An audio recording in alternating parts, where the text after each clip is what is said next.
This program is rated PG. It contains themes and scenes which may not be suitable for very young audiences. Parental guidance is advised. Be advised that the views and opinions of the hosts and guests do not reflect those of the station.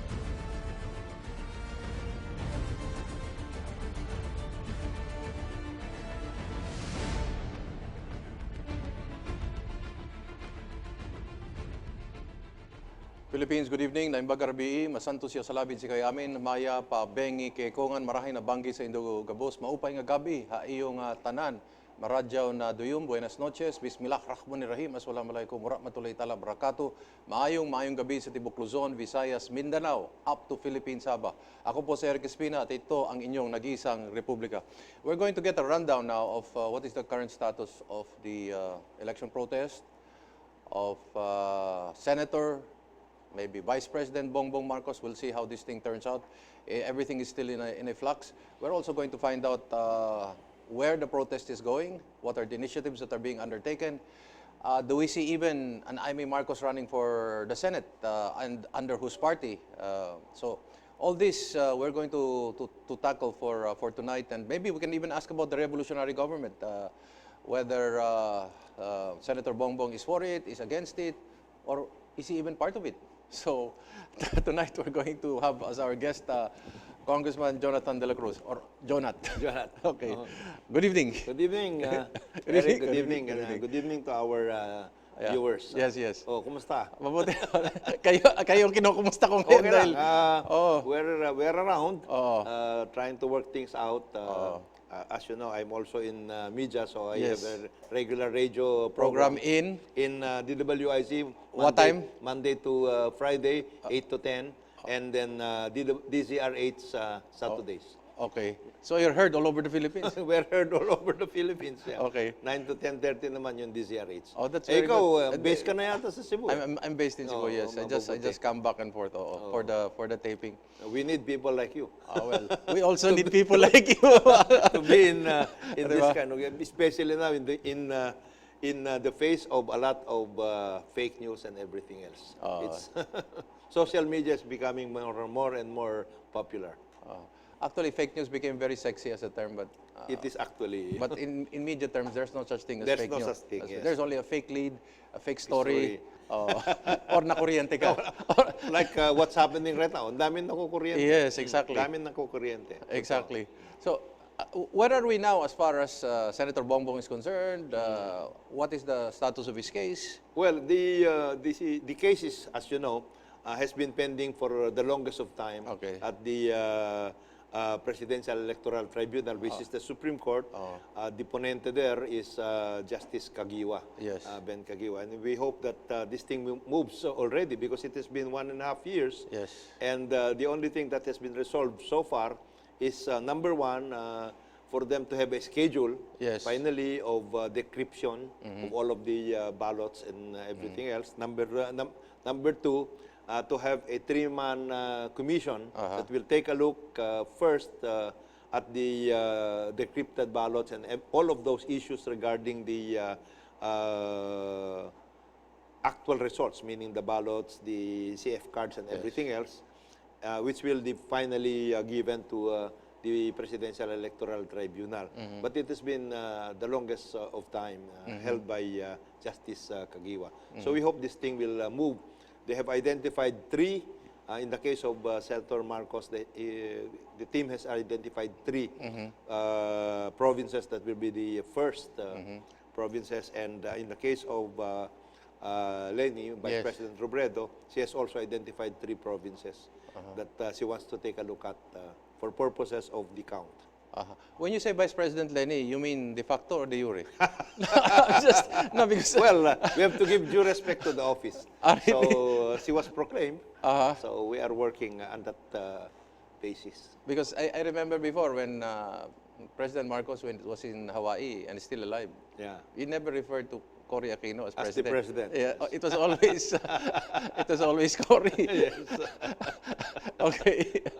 By out of respect. Yes, That's out what you're of respect. out of respect. Out of- For whatever reality it means. Out of respect. For the office. Yes, for the office. Okay. Baka kasi ma-misunderstand na tinawag mong Vice President si Lenny Robredo. No, because everybody knows what happened. Okay. Actually, if I may recall, Eric, no, you know, at the time that the votes were being counted, May Yes. 10 last year, Yes. 2016, 85% of the votes were already counted. And Okay. Senator Marcos was winning by 1.1 million votes. Yes, yes. So only 15% was about to be counted. Uh-huh. So everybody knows that there's no way that the 15% could overcome that. So that's the situation. You have been in Congress, no? Yes. And as per our experience, the tactic always in every electoral protest is for the incumbent to delay the count, to take an oath as quickly as possible. possible. I mean, I'm talking in general terms, Yeah. congressman, senators, Senators, whatever. local. Local. They do that. They take oath right away Yeah, and then sit on the chair. Okay? And then hopefully, if heaven is smiling, they are unseated one day before the next election, no? This has happened Many many times. But except for perhaps maybe Migsubiri and Pimentel, no? Oh, yes. But it required the voluntarism of one and the Yeah. other, no? But the general rule is To hold. democracy is always somehow stifled or delayed. It's just like justice delayed, no? It's held hostage. It's held hostage, yes. I've always wondered how come it's so difficult to undertake a recount, and it is saddled by so much legal obstacles, and so the will of the people is one sense either thwarted or unvalidated. Completely. Yeah, that's right. How come we never undertook a process by which or legal measures in order that election protests can be expedited and there is clarity in the results right away? That is the reason why, in the case of Senator Marcos, he is proceeding with this protest. I think he is is dedicating himself right now, if I may say so, to this particular protest because there are a lot of things that have to be reformed as far as our electoral system is concerned. Yes, yes. And one of the persons who would be very, very interested in this is, aside from Senator Marcos, is Senator Gordon, if you remember. Yes, yes. Because it was him who came out with this automated election system together with now our ambassador to the Teddy UN, Boy Locsin. Teddy Boy Locsin. Your good friend. Our good friend. Okay. May problema, kaya up to now, Yes. we have had 4 automated election exercises. The 4 major points that have to be embedded in an automated election system Yes. have never been actually embedded. Wala. Hindi pinasok, no? Hindi pinapasok. The safeguards. The safeguards. Wala. As a matter of fact, the only safeguard that came out in the 2016 election was this: if you have a receipt. Yes. That was the effort of Senator Gordon. Yes. But even that was also thwarted. Sayang. I don't know why we got into a computerized form of system. I understand the ideals involved in this, Yeah. no? But I think as practical politicians and based on experience, was long, but it fairly worked, no? Maybe with the exception of Laurel and and President Laurel, I think was that Quirino, if I'm not mistaken, no? So I don't know why we changed the rules. And then basis for the faithfulness of the manual counting was Trillanes could win during the manual counting. If this was computerized, talo na siya. So, as a matter of fact, there was an effort in Congress to have a hybrid. Yes. Have the manual count at the precinct Yes. level, and then just the transmission Uh-huh. will be the electronic Yes, system. yes. That could have been, that should have been experimented, and I think that would have been better. Because at least if you do it at the precinct level, people will be there. We are so enamored, we are so excited with elections Yes. that our people will actually be in the polling places. They would like to have their votes counted. The excitement over the modernization of the electoral process is what got us so agog. And we got into, we bought into, and rode into the fast train in order to get into computerized elections. And then, And then we don't realize the culture in which we're applying it. that's right. And at the same time, Eric, as you know, this automated election system has been hijacked by Smartmatic. Yes. The only one that has been accredited Yes. so far in the 4 exercises that we have had. Looking back into history, has computerized election actually functioned as it was deemed in the foreword of the law for the computerized elections, or has it expedited actually fraud? In our case, it has expedited fraud. In our case. Of course, the proponents of automated election system will say na, hindi naman. As a matter of fact, we have sinasabi nila, we have actually degraded all of the forms of fraud. But in actual fact, mukhang hindi. But Has it worsened? in a sense, yes. It's easier to cheat. That's what you're saying now. It is easier to cheat, but the cheating actually begins not in the having the machine, Yes. in having this it's in Yes. the preparations, Okay. in the processes that goes with the system. Like for example, there are reports in the case of the 2016 election, for example, Yeah. that there was an overprinting of the ballots. Okay. So that is a system. But even that will have to be looked into because it forms part of the entire nexus of that particular operation. So you have the printing of the ballots, which can be manipulated, Yes. and then of course you have the CF cards, you Yes. have the machines Yes. themselves, and then the final manipulation is in the transmission, and then of course in the appreciation of the ballots. How about the extra machines? That's why. There are extra machines There are- operating in another yeah, part of the Philippines. All over the place. That Which was- are not registered. Which are not registered. Yes. Even the COMELEC denied that it was existing, Yes. but it was operating. And that is why we said that there was a fourth canvas system that was undertaken in these 2016 elections. But more than that, did you know that even as the voting was being undertaken, in some cases, like in the case of Congressman Governor Louis Villaferte, Yes. their machines were transported. Some Okay. of their machines were transported from Camarines Sur to Santa Rosa, just by the direction of some of the COMELEC officials. So the That key what- is COMELEC, therefore. Of course, it's always been. So you're not demand- only computerized incumbents, but com-elected. Of course. That's the term, com-elected. That is kaya nga, Eric, that is the reason why in the case of the impeachment of Chairman Bautista, one of the issues raised was the manner by which the election was conducted. Time motion. Our experience has always been the technique of the opponent is always delay and delay and delay and delay.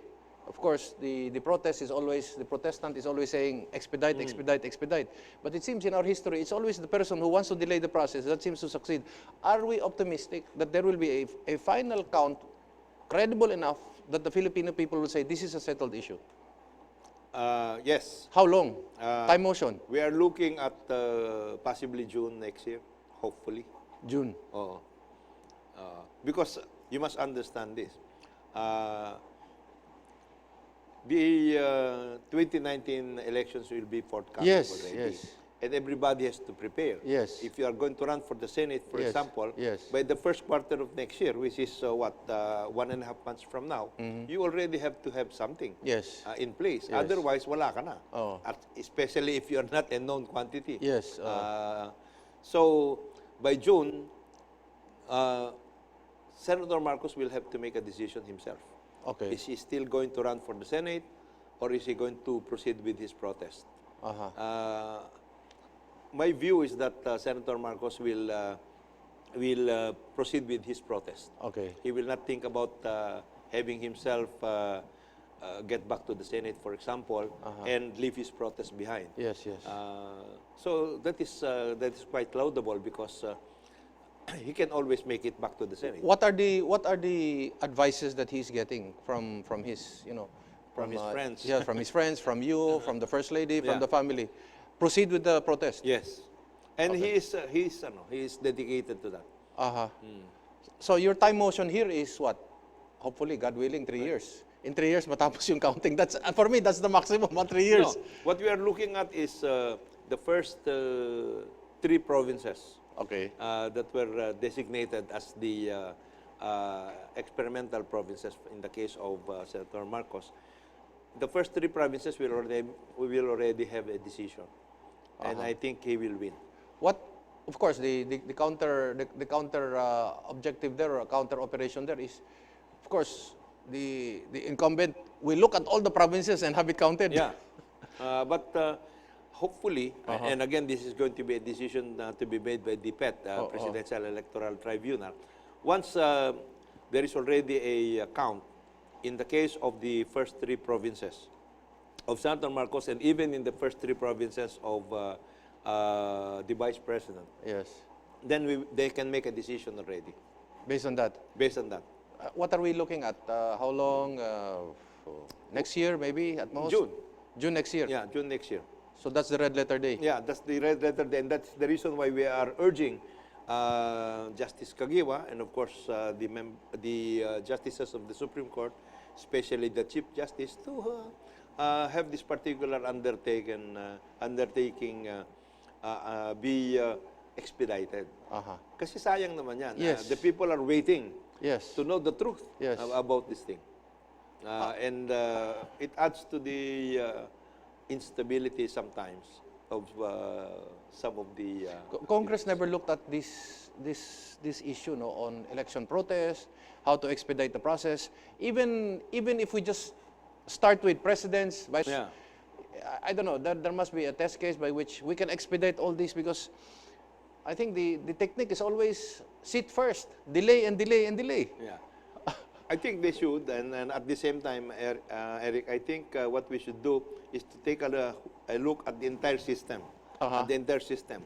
The rules of the COMELEC, Yes. the manner by which registration, for example. Right now, there is already a registration of new voters.